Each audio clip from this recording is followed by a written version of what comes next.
Welcome all. सगळ्यांचं खूप स्वागत आहे. खूप दिवसांनी आता बघा 10वीच्या मुलांना बराच गॅप झाला आणि आता आपण 11वीचे ॲडमिशन सगळ्यांचे झालेले असतील. तर आता ॲक्च्युअल जून महिना संपत आलेला आहे, त्याच्यामुळे आता लवकरात लवकर आपल्याला अभ्यासाला लागलं पाहिजे. तुम्ही बरंचसे डिसाईड केलं असेल की कोणाला CET करायचं, कोणाला JEE करायचं, कोणाला NDA, नाटा, बऱ्याच गोष्टी आहेत. अभ्यास कसा करायचा हे मी तुम्हाला सगळं सांगणार आहे. वेळोवेळी तुम्हाला व्हिडिओज पण येणार आहे, त्यानुसार तुम्ही आता अभ्यासाला लागायचं आहे सगळ्यांनी. तुमचे ऑफलाईन क्लास असेल तरी पण ऑनलाईन मधनं खूपशा नवीन गोष्टी तुम्हाला समजणार आहेत. ठीक आहे. तर ज्यांना महाराष्ट्रातले जेवढे कॉलेजेस आहेत ते जर पाहिजे असतील तर तुम्ही CETची जास्तीत जास्त तयारी करा. ठीक आहे. ते JEEवर पण थोडेसे डिपेंड आहे, पण जास्त जो कोटा आहे तो आपला महाराष्ट्रातल्या मुलांचा आहे. आणि स्टेट बोर्डचा जो आपला अभ्यास आहे, आपले जे बालभारतीचे बुक्स आहे, त्याचाच आपण जरी व्यवस्थित अभ्यास केला तरी आपलं CET छान होतं. आणि ज्यांना IIT NIT कॉलेजेस पाहिजे असेल त्यांनी NCERTवर जास्त भर द्यायचा. आपले व्हिडिओ सगळे येणार आहे अल्टरनेट्स, काही CET साठी, काही JEE साठी आणि बोर्डसाठी पण. इक्वली सगळ्या एक्झामवर व्यवस्थित फोकस करायचा. म्हणजे असं नाही की बोर्ड्सचं मी काही करणार नाही, फक्त CET करेल किंवा मी फक्त JEEच करेल, असं काहीही ठेवायचं नाही. ठीक आहे. तर आज आपण सुरू करतोय पार्ट 1चा पहिला topic, angle and its measurement, मॅथ्सचा. खूप सोपा आहे आणि याच्यामध्ये काय ना की बऱ्याचशा आपल्याला ज्या 11वी 12वीला गोष्टी लागणार आहे त्या ह्यामध्ये आपल्या कव्हर होणार आहे. ठीक आहे. तर आता बघा, पहिला टॉपिक आहे डायरेक्टेड अँगल.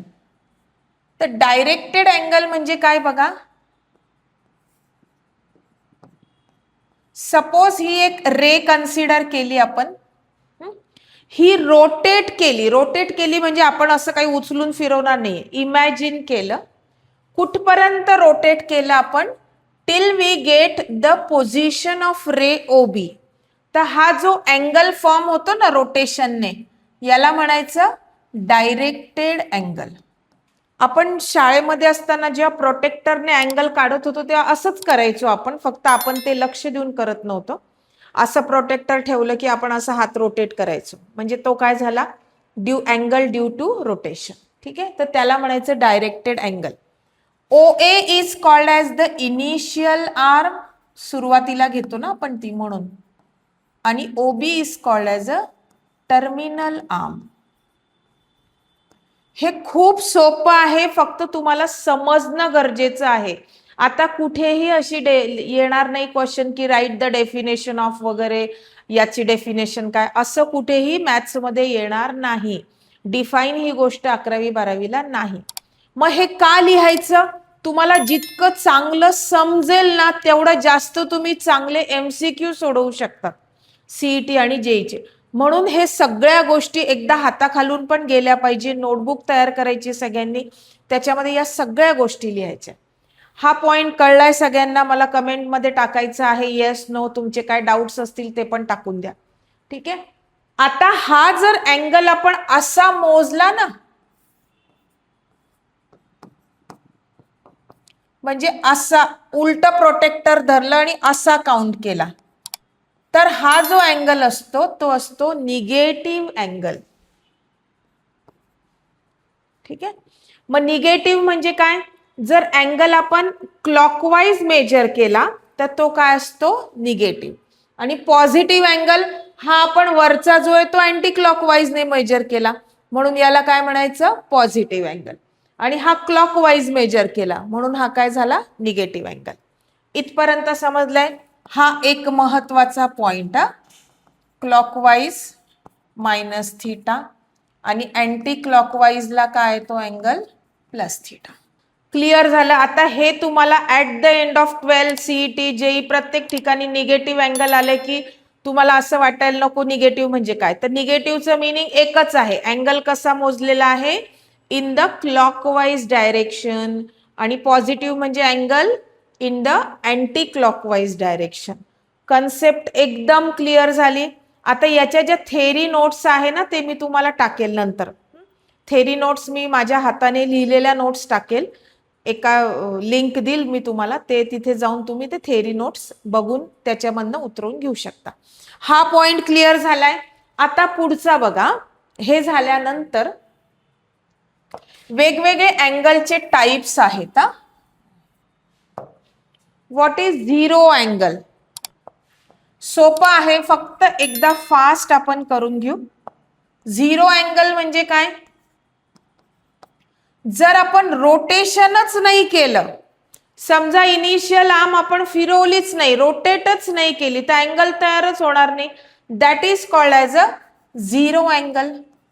जसे की प्रोटेक्टरवर बघा, अशी जी स्ट्रेट असते ना, ती झिरोची असते, म्हणजे काहीच नाही केलं, आहे तसंच ठेवलं. That is called as a zero angle. म्हणजे if amount of rotation is zero, then the angle is called as a zero angle.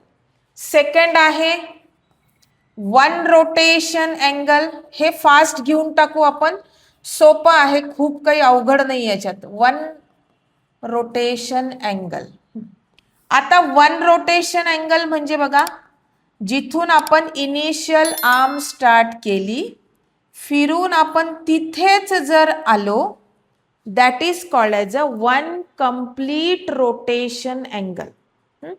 जसं आपण मंदिरात गेल्यानंतर असं इथून प्रदक्षिणा मारतो ना, परत असं जाऊन फिरून तिथेच येतो, तो काय असतो? One complete rotation angle. मग तो किती डिग्रीचा असतो?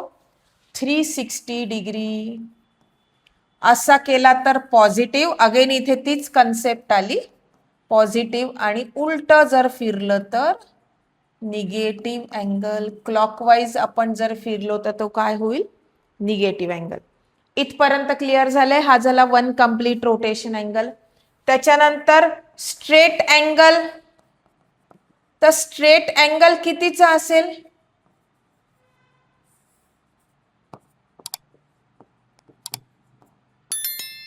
म्हणजे जर इनिशियल आर्म आणि टर्मिनल आर्म हे जर एक्झॅक्टली दोन अपोजिट रेज असतील, तर तो जो अँगल असतो that is called as straight angle. कितीचा असेल मग तो बघा? पॉझिटिव्ह 180 डिग्री, क्लॉकवाईज धरलं तर निगेटिव्ह 180 डिग्री. आपण याला असं म्हणू शकतो, half of one complete rotation angle. 360च्या एक्झॅक्टली हाफ, तो काय होईल? Straight angle. पुढचा आहे बघा राईट अँगल. ह्या सर्व नोट्स ना तुम्ही लिहून काढायच्या. 11वीच्या मुलांनी, 12वीच्या मुलांनी नुसतं ऐकलं तरी चालेल, कुठे कुठे या गोष्टी लागतात MCQ सोडवताना. खूप बेसिक आहे, पण 11वीच्या मुलांनी सगळं लिहून घ्यायचं एकदम व्यवस्थित. आपण एकदम स्क्रॅप पासून वरती जाणार आहोत, एकदम बेसिक गोष्टीपासून जेईच्या क्वेश्चन्स पर्यंत जाणार आहोत. ठीक आहे. तर आता राईट अँगल म्हणजे काय? तुम्हाला राईट अँगल माहिती आहे सगळ्यांना, no doubt.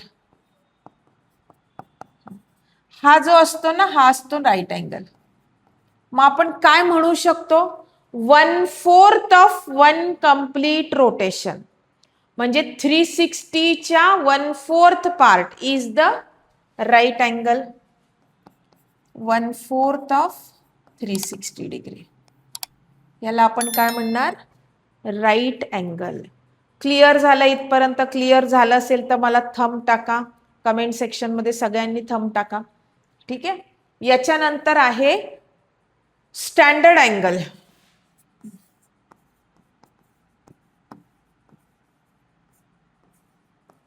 Standard angle. Standard angle म्हणजे काय?